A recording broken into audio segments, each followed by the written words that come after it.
Salut à tous et bienvenue sur la chaîne. Avant de penser à investir, il est important de comprendre que vos décisions financières et vos objectifs personnels sont influencés par le contexte économique et financier dans lequel vous évoluez. Voici un aperçu synthétisé pour vous. Le premier élément que nous avons considéré est l'environnement économique macro. La macroéconomie étudie l'économie dans son ensemble, au niveau national ou international, contrairement à la microéconomie, qui se concentre sur les comportements des entreprises et des marchés individuels.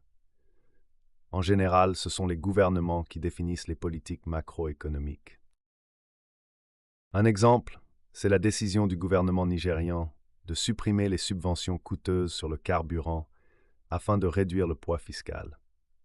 C'est une décision de politique économique. Dans les économies développées, les deux grands objectifs de la politique macroéconomique sont assurer une croissance économique durable. La croissance économique est mesurée par l'évolution annuelle de l'activité économique d'un pays.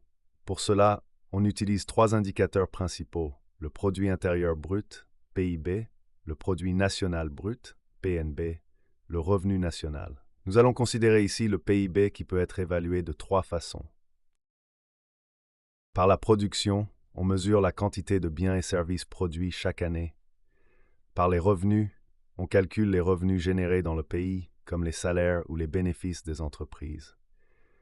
Par les dépenses, on mesure la somme totale des dépenses effectuées dans l'économie.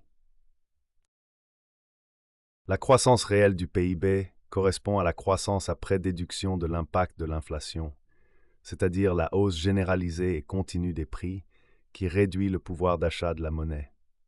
Et l'inflation pousse donc les prix à la hausse de manière générale, ce qui représente un défi pour l'économie. Pour y faire face, les gouvernements utilisent différentes politiques économiques visant à stimuler la croissance, maintenir le plein emploi, limiter l'inflation et atteindre le plein emploi. La situation du plein emploi dans les pays africains émergents est loin d'être atteinte. De nombreux défis structurels persistent et les statistiques varient fortement selon les pays, les tranches d'âge, notamment les jeunes, le secteur formel versus informel et les régions brand-twin. Par exemple, au Kenya, le taux de chômage global est estimé à environ 12,7%.